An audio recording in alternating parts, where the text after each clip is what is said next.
Welcome back, guys. Today we're going to continue our NFL predictions with the Baltimore Ravens. And the Ravens, well, I honestly don't know how to grasp their season. Part of me want to say, hey, they made it back to the postseason. But part of me said it was more in spite of themselves than them being an actual team. Granted, injuries yet again came in and bit them at the wrong time. And it was so much more that Tyler Huntley could have done. So much more. He's very limited in his ability. Yes, he and Lamar are like similar quarterbacks, but Huntley is he's more limited in his abilities than Lamar Jackson is. Then there's the Greg Roman empire that imploded during the season. The defense collapsed on a ton of games this year, and yeah, the fact that they made the playoffs this year, and of all the negative stuff that happened to them, yeah, this is pretty much an underwhelming season for Baltimore. And looking at their schedule last year, they went 10 and 7, which but in hindsight, they could have easily been undefeated had they held on to win some of these games. Like Miami, they had a 35 to 14 lead that they blew.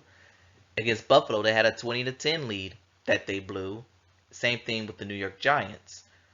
Then against Jacksonville, they allowed a go-ahead touchdown and a go-ahead two-point conversion to lose that game.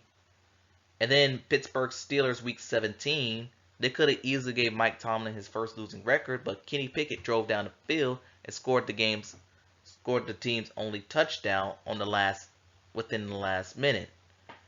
Again, they blew it. So yeah, yes, they could have lost a couple of those games that they won, but hindsight, Baltimore was worse than what their record indicates. And against the Bengals, again, they blew that game as well. Because if you remember, the game was tied at 17 apiece. Tyler Huntley was about to jump over the goal line and score the go-ahead touchdown. Instead, he fumbled the ball, and the go-ahead touchdown was ran all the way back for Cincinnati. And after that game, the Greg Roman Empire ended.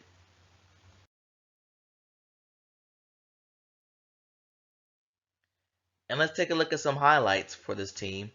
And one was Justin Tucker's game winner against the Bengals. Anytime you get a good win over a division opponent, that's a highlight. And Justin Tucker, he has ice waters in his veins. He's been in this position so many times, and yet he never folds. Possibly one of the most clutch kickers of all time when it's all said and done. And then they acquired Roquan Smith from the Bears, and he quickly transformed that defense, made it even better. He made a Pro Bowl that year, and he got a nice little contract extension to add on to it.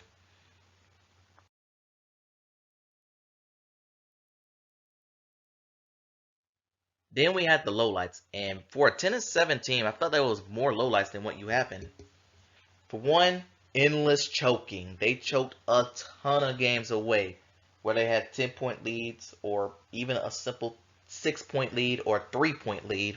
They found ways to lose, and that's not a good sign for teams that trying to become AFC contenders. Then Lamar got hurt against the Broncos again. It was his ankle, but I kind of felt like he could have came back earlier than expected. But I think he was basically holding out because of his own contract deal luckily he signed. And the Greg Roman offense started to suffer during this season, and this was with Lamar. And I think signs of them suffering came against when they played the Carolina Panthers this year. A Carolina Panther team that was clearly not good. They only able to score 13 points in that game is really concerning. And with Lamar Jackson running the ball, you have not one but two possibly decent running backs who do well in that system. And all you need to do is pass as a necessity, but yet you want to still win the game throwing the ball. That didn't make any sense. Greg Roman, he knew it happens with all offensive coordinators. Some guys run the course. They got to move on.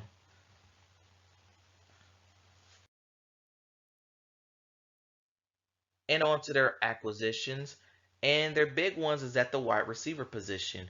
They added Nelson Aguilar from the New England Patriots, and they added Odell Beckham Jr., who last year, because of he tore his ACL in the Super Bowl, he sat out the entire last year of the offseason to only sign a 1 year deal with Baltimore. They also add Rocky Sin, formerly of Indianapolis. But their losses included Chuck Clark, he's now gone. Calais Campbell is now with the Atlanta Falcons. Ben Powers is gone, and Marcus Peters is still unsigned. Whatever happened to Marcus Peters' game? I felt like maybe when he tore his ACL, he clearly wasn't the same guy, but Marcus Peters was on his way to a pretty long and great NFL career. Last year was just not a good season for him.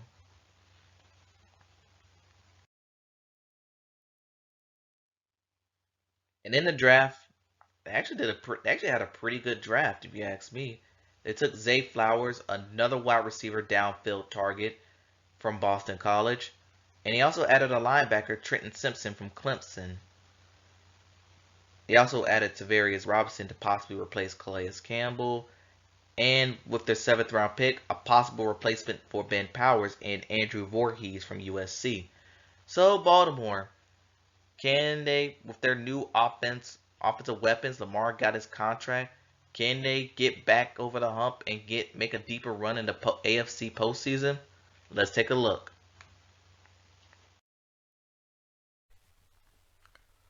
Okay, Baltimore, let's take a look at your schedule. Starting off your season, you have the Houston Texans, a new and improved Houston Texans team. But I think this game will be growing pains for the Texans. And yeah, I don't see any other scenario where Baltimore doesn't lose. And it takes us to week 2, where they're going to Cincinnati to take on the Bengals. A rematch of the wild card game and week 18 game that they played. I'm gonna give this one. Let's go ahead and give this one to the Bengals. Week 3 against the Colts, I'm gonna go ahead and give them a win there. And week 4 against the Browns, this one's kind of a toss up. I'm actually gonna go with the Ravens on the road to get the win there. But week 5 against the Steelers, I don't know what it is, but Lamar Jackson always seems to struggle against this particular team. He only has just one win against the Steelers. So I'm gonna give this one to Pittsburgh. But then I gave them a loss to Tennessee on the road against in London. But week 7 I have them bouncing back against the Detroit Lions. Week 8 easily win against the Cardinals. But week 9, this is one of those games that will catch Baltimore sleeping. Get Seattle at home. I got Seattle winning on the road. As in, I also have Cleveland Browns winning on the road in this game as well. But Thursday night against the Bengals, they're going to get a win this time. I don't see the Bengals sweeping the Ravens. And I'll jump right into the Ravens going on the road and beating the Chargers week 12. They have a week 13 bye. Kind of late. Week 14, they got the Rams. And since they're coming off a bye, I'm going to give the Ravens a win here. But I am going to give them a loss to the Jacksonville Jaguars week 15 on Sunday night. And I'm also going to give them a loss to the 49ers on Monday night. But I do think they're going to get their revenge against the Dolphins and their revenge against the Steelers, which will put their record at a very safe 10-7, which is not bad for the Ravens, but I feel like they could do so much better than a 10-7 record. That's all I'll say. Let me know in the comments below what record you think the Ravens are going to have. Thanks for watching, and I'll see you next time.